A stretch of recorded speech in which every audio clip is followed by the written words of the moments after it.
Hey there, cats and kitties. I am the Blues Man, Johnny Blues, and today I want to talk about Star Trek Into Darkness.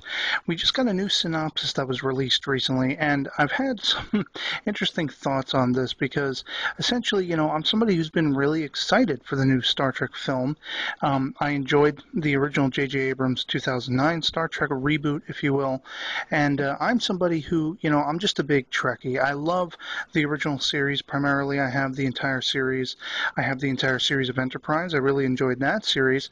And I've seen, bits and pieces of TNG, DS9, and a little bit too much of Voyager. And when it comes to the films, I really enjoy all of them. I mean, I know that some of them are said to be pretty bad and stuff like that, but quite frankly, I'm one of these people who can argue away all night why they're actually good movies, whether in concept form or in story form or in execution or potentially all three of those, So essentially, I'm going into this with high hopes. I'm really anxiously anticipating Star Trek Into Darkness. Now, we have this new synopsis, which reads, in summer 2013, pioneering director J.J. Abrams will deliver an explosive action thriller that takes Star Trek into darkness. When the crew of the Enterprise is called back home, they find an unstoppable force of terror from within their own organization has detonated the fleet and everything it stands for, leaving our world in a state of crisis. With a personal score to settle, Captain Kirk leads a manhunt to a war-zone world to capture a one-man weapon of mass destruction. As our heroes are propelled into an epic chess game of life and death, love will be challenged, friendships will be torn apart, and sacrifices must be made for the only family Kirk has left, his crew. Now, from right out of the gate, this sounds really exciting. I mean, explosive action thriller. That's kind of what I'm looking forward to, In some of my previous Star Trek commentary videos, I've said that would be kind of the sort of thing I'd be looking for, like maybe James Bond meets Star Trek, that kind of thing. But then there are things in the synopsis that do give me pause, like that phrase chess game, This is something that immediately calls back to me Wrath of Khan. I've often described that film as somewhat of a chess game in space because of that one-upmanship between Khan Noonien Singh and Admiral Kirk in the film. It's not so much a game of cat and mouse as it is a chess game because it's really, they are dually matched in wits, and it's a battle of wits in space. So, it's perfectly described as a chess game, and I don't necessarily want to be thinking Wrath of Khan when I'm going into Star Trek Into Darkness because, frankly, all the speculation, all the debate about who this villain is going to be, we still don't have a definitive answer, no matter what Carl Urban says, suggesting that it's Gary Mitchell. Well, I would love that. I really, really do hope that it is Gary Mitchell and not Khan or something else, but quite frankly, it could be somebody else entirely that we've never even heard of before. And you have phrases like detonated the fleet. Well, this could be a potential plot hole problem for every Star Trek film because are they always going to have a reason why the rest of the fleet is not available, why the Enterprise is the only ship to go save the day?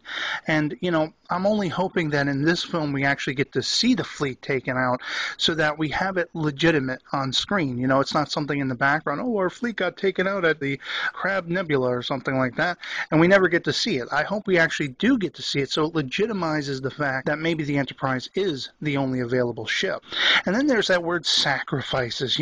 Of course, immediately I'm thinking, well, somebody's going to die in this one, and or at least that's what they're hinting at. And the reason why, whereas usually this wouldn't give me pause at all, I wouldn't even react to that, except for the fact that I've read recently that Zachary Quinto, who plays the new Spock, has wanted to move away from these types, as he puts it, of roles. And, I just, again, sort of going into the whole Wrath of Khan mindset, how about Leonard Nimoy's novel pre-Wrath of Khan, I Am Not Spock? This got a whole bunch of people, a whole bunch of fans up in arms that, essentially they were going to kill off Spock once and for all, and they even had to, spoiler alert for anyone who hasn't seen Wrath of Khan, they even had to fake audiences out by killing off Spock in the early part of the film so they wouldn't be expecting when they legitimately did it toward the end of the movie. And so I'm just really hoping, being that this is a Star Trek 2, a Star Trek sequel, if you will, that we're not going to have Spock die again, that we're not going to retread this stuff. I mean, because look at the phrase, one-man weapon of mass destruction, Are we talking Khan or are we talking Mitchell? Mitchell was imbued with godlike powers in the second pilot to Star Trek, essentially he became a weapon of mass destruction, if you will. But the same could be said for Khan, because he is a charismatic villain. He's somebody who could lead armies, and he could really get into the inner workings of the Federation if you really think about it. But without wanting to retread the whole Wrath of Khan discussion, let's move on to the next phrase that's notable to me: unstoppable force of terror from within their own organization. Now, immediately this calls to mind, and I would assume it would be the same for any Trekkie, Section 31. This came from Deep Space Nine, was carried over into Enterprise, and this is something, it was a malevolent organization, a sort of an unspoken organization, if you will. There was no official, housing in the Federation or in Starfleet, but it was a group of people who looked at those sort of rules and regulations and interpreted it in somewhat of a different way than perhaps, people like Kirk and Spock and all of them would. And so immediately I'm thinking, wow, imagine Gary Mitchell being an agent for Section 31, and then he's given these godlike powers or something to that effect. How insanely awesome could that become? But then the thing about that is you have Peter Weller in this film as an as yet unspecified role, and again, calling up Enterprise, he played John Frederick Paxton, the leader of the xenophobic sort of group, terror group, Terra Prime. And I just have to wonder, because it says an unstoppable force of terror within their own organization, creating upheaval for the fleet and all of that stuff. Well, could this be sort of a reformation of Terra Prime? If this villain is Gary Mitchell, could he be a xenophobe? Could he be racist in a sense? And, trying to turn with some sort of godlike powers, if that is going to be an aspect of the story, could it be that he's trying to turn Starfleet and the Federation on its ear because he has this xenophobic, discriminatory mindset?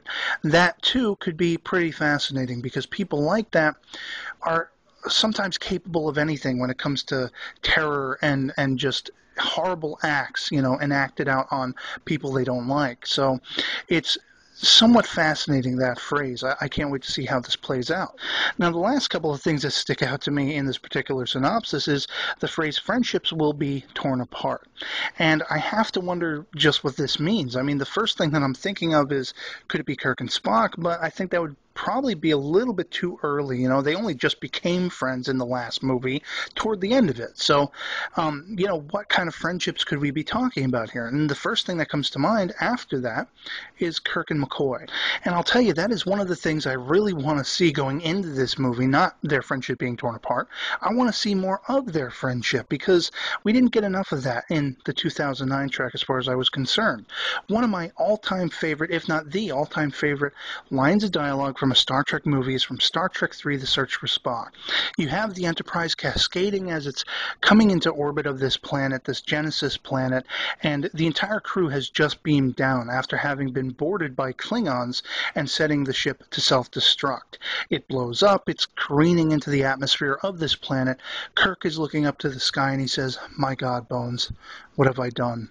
And Bones replies, "What you had to do. What you always do, turn death into a fighting chance to live." This is a favorite moment of mine, because I feel like that's kind of been the outlook I've had in life. I've lost my parents, I've lost a lot in my life, and I do what I have to do to make the greater good for my sister and I, and that kind of thing. So this really resonated with me, because it's not only that aspect of doing what you need to do in the face of adversity, but it's also speaking to that great relationship, for those who have watched the original series, between not only the actors DeForest Kelley and William Shatner, but those characters, Kirk and McCoy. And I really desperately want to see more of this on screen in this new Star Trek movie. More of that triumvirate, that thing that made TOS so great. Kirk, Spock, and McCoy, they all played off each other. They were all closely knit friends. They were somewhat family, you could say, and they do touch on that in this synopsis, that Kirk has only his crew left as his family. So I'm really hoping that, this is indicative of some kind of play on that whole friendship in this film. The last thing is love will be challenged, and my prediction is that perhaps this won't be to do with Uhura and Spock, their sort of romance, if you will, that debuted debuted in the 2009 Trek. But my prediction is it's got to be to do with Kirk's love interest, whoever she may be. I'm just assuming she's probably an agent for the bad guys or something like that. And yeah, he's going to have to basically put up with it. So that's pretty much all I have to say on this. With all these sort of apprehensions that I've discussed in this video, I will say I am still uber excited. I love anything Star Trek, really. I love the films. I will debate them all night as far as that they are good, when most people will say that they're not all great. And even the series, I am definitely a Trekkie. I'm excited as hell to see Star Trek Into Darkness. And I'd love to hear from you guys in the comments below what you think of all this, what you thought of the synopsis, what is your bearing on all the things that I've mentioned as far as what gives me some apprehension. And otherwise, it's going to be pretty much it for me on this one. I hope you're all doing well, and I'll catch you later. Peace.